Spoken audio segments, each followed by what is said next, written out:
नमस्कार दोस्तों, मैं स्वागत करता हूं आपके अपने YouTube चैनल स्मार्ट इलेक्ट्रीशियन में। दोस्तों, आज का हमारा टॉपिक है श्रेणी क्रम संयोजन। कि श्रेणी क्रम संयोजन आखिर होता क्या है।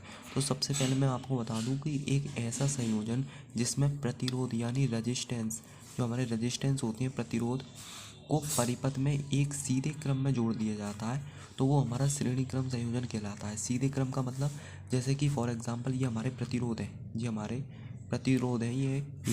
R1, ये R2 और ये R3 यानी ABC हमारे तीन प्रतिरोध हैं।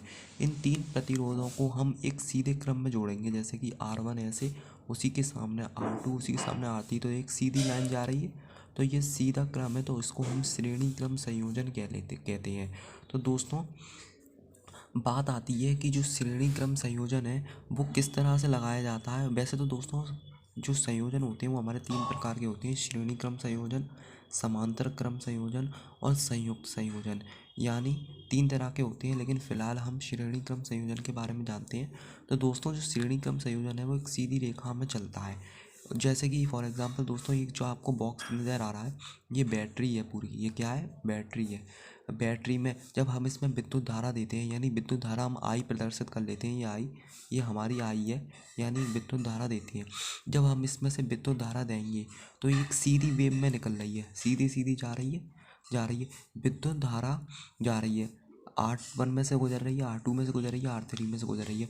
दोस्तों, आपको एक बात का विशेष ध्यान रखना होगा इसमें, कि जो श्रेणी क्रम संयोजन होता है उसमें विद्युत धारा का मान सदैव समान होता है।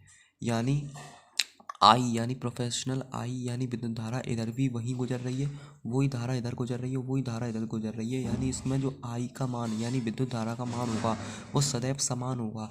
लेकिन जो प्रतिरोधों का मान होगा, विभवांतर का मान, जैसे विभवांतर है V1, V2 और V3, विभवांतर का मान सदैव अलग होता है श्रेणी क्रम संयोजन में, और समांतर में इसका जस्ट विपरीत होता है। तो दोस्तों, श्रेणी क्रम संयोजन में धारा का मान समान रहेगा। जैसे R1 है, R1 में भी वही धारा गुजरेगी, R2 में भी और R3 में भी। लेकिन दोस्तों, जो प्रतिरोध होते हैं उनका मान अलग होता है। जैसे प्रतिरोध R1 है, R2 है, R3 है, और उसी के हिसाब से विभवांतर होते हैं।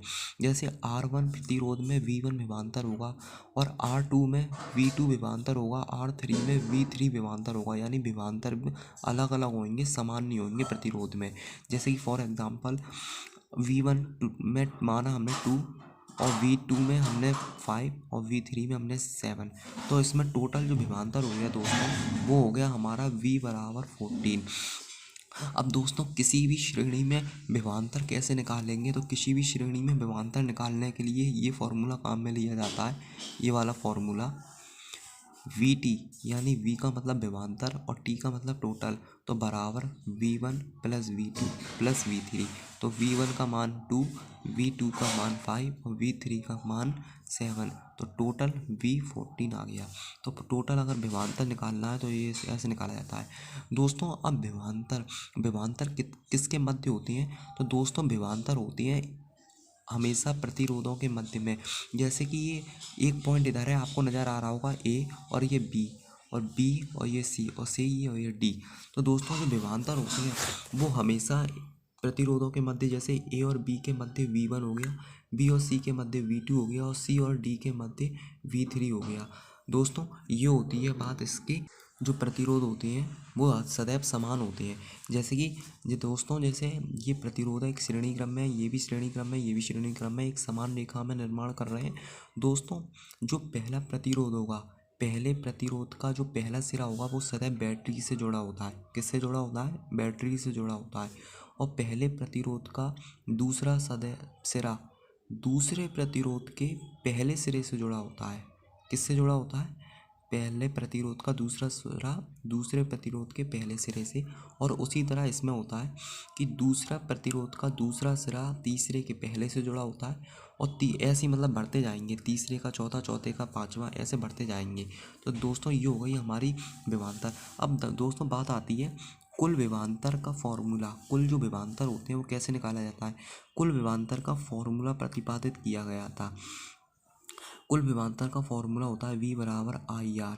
तो दोस्तों, सर आप कह रहे हो सर V बराबर तो आपने ये लिखाया था, तो दोस्तों ये तो टोटल विभवांतर निकालने के लिए किया जाता है। वैसे जो फॉर्मूला होता है वो V बराबर IR होता है। अब V बराबर आई आर, तो V को हमने मान लिया आई आर, तो V के स्थान पर ले लिया हमने आई आर। जैसे कि ये V आ रहा है दोस्तों, V के स्थान पे हमने ले लिया आई आर। अब V1, तो V का मान तो है ही आई आर, तो V1 की जगह आएगा I1 R1 और फिर प्लस में V2, यानी V का मान तो आई आर है तो I2 और R2 प्लस प्लस ये वाला प्लस, और उसी तरह V3 का मान, तो V का मान यही आई आर, तो V3 का मान I3 R3। तो दोस्तों वैसे ये फॉर्मूला बनना चाहिए, लेकिन मैंने अभी आपको बताया था कि श्रेणी क्रम में आई यानी विद्युत धारा समान होती है, चाहे वो इस प्रतिरोध से गुजर रही हो, इस प्रतिरोध से या इस प्रतिरोध से, लेकिन वो समान होती है। लेकिन प्रतिरोध अलग अलग होते हैं, इसलिए विद्युत धारा समान आएगी, इसलिए I1 I2 नहीं आएंगे, केवल प्रतिरोध ही बदले जाएंगे। तो इसका वास्तविक फॉर्मूला हो जाएगा आई आर बराबर IR1 plus IR2 plus IR3, क्योंकि प्रतिरोध बदल रहे हैं, आई नहीं बदल रही, तो आई तो समान रहेगी। ठीक है, उसके बाद क्या करेंगे, आई आर की आई आर, अब तीनों में आई कॉमन है तो आई कॉमन ले लेंगे, लेकिन फिर ब्रैकेट में R1 plus R2 plus R3, R1 plus R2 R3। अब उसके बाद आई से आई कट जाएगी तो R आ जाएगा, R बराबर R1 प्लस R2 R3। दोस्तों ये कुल प्रतिरोध निकालने के लिए ज्ञात किया जाता है। जैसे आपसे पूछ लिया जाए कि कुल प्रतिरोध कैसे निकालेंगे, तो हम इसी फॉर्मूले का इस्तेमाल करते हैं, R1 प्लस R2 R3। ठीक है, अब दोस्तों जैसे कि फॉर एग्जाम्पल के लिए हम समझ लेते हैं फॉर्मूला आर टी बराबर, आर टी का मतलब इधर टोटल से है दोस्तों, आर टी बराबर R1 प्लस R2 R3।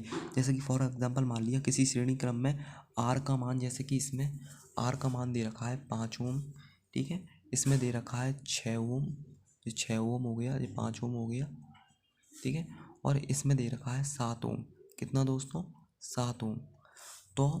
तो हम इसी फॉर्मूले का इस्तेमाल करेंगे, आर टी की तो आर टी ले लेंगे, R1 के स्थान पर क्या था, R1 के स्थान पर था दोस्तों 5 ओम, R2 के स्थान पर था 6 और R3 के स्थान पर था 7 ओम। तो R1 की 5 ओम और R2 की 6 ओम और R3 की 7 ओम। तो टोटल आर टी बराबर 18 ओम हो गया। तो ये पूरा क्रम दोस्तों हमारा श्रेणी क्रम संयोजन कहलाता है। दोस्तों आपको हमारे द्वारा दी गई जानकारी अगर अच्छी लगती हो तो हमारे चैनल को सब्सक्राइब कीजिए, हमारी वीडियो को लाइक कीजिए और हमारे वीडियो को ज़्यादा से ज़्यादा शेयर करने की कोशिश कीजिए। दोस्तों इस वीडियो में मैंने आपको बताया था श्रेणी क्रम संयोजन, अगली मैं वीडियो लाऊंगा तो उसमें मैं आपको बताऊंगा समांतर क्रम संयोजन। तो फिलहाल के लिए धन्यवाद।